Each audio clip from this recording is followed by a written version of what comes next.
AP CM చంద్రాల sir Andhra Pradesh రాష్ట్రంలో June 21 తారీఖు నాడు దునియా మొత్తం ఏపీ దిక్కు చూసేంత పెద్ద ఘనకార్యం చేయబోతున్నాడట.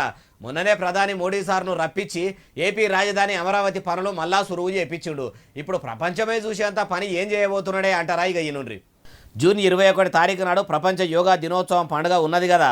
అందుకే ఈ తేప ఆంధ్రప్రదేశ్లో వట్టిపచ్చిగా కాకుండా యోగాంధ్ర పేరుతోని సీఎం చంద్రాల సారు ప్రపంచంలోనే ఎవ్వరు చేయని తరీకల పెద్దెత్తున యోగా దినోత్సవం పండుగ చేయబోతున్నాడట.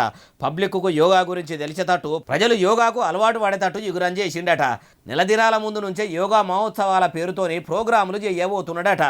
ముఖ్యమంత్రి చంద్రాల సారే చెప్తుండు. ముచ్చట మొత్తం వినుర్రి. ఆంధ్రప్రదేశ్ రాష్ట్రం చరిత్రలో ఒక నూతనమైన అధ్యాయానికి శ్రీకారం చుట్టబోతున్నాం. అదే 10వ ఇంటర్నేషనల్ యోగా డే. ఇది ఈ సంవత్సరం జూన్ 21 తారీఖున ప్రపంచం మొత్తం జరుపుకునే పెద్ద ఈవెంట్.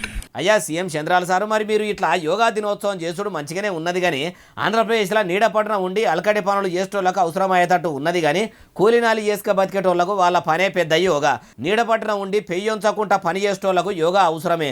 వాళ్ళు దినం వాకింగ్లో ఎక్సర్సైజ్లో ఎప్పుడు చేస్తూనే ఉంటారు అని ఎరుకుండి కూడా యోగా పండుగను ఏపీలో చేసుడు మీ యోగ్యతకు అద్దం పడుతున్నది అంటుర్రు ఈ ముచ్చటిన్నోళ్ళు.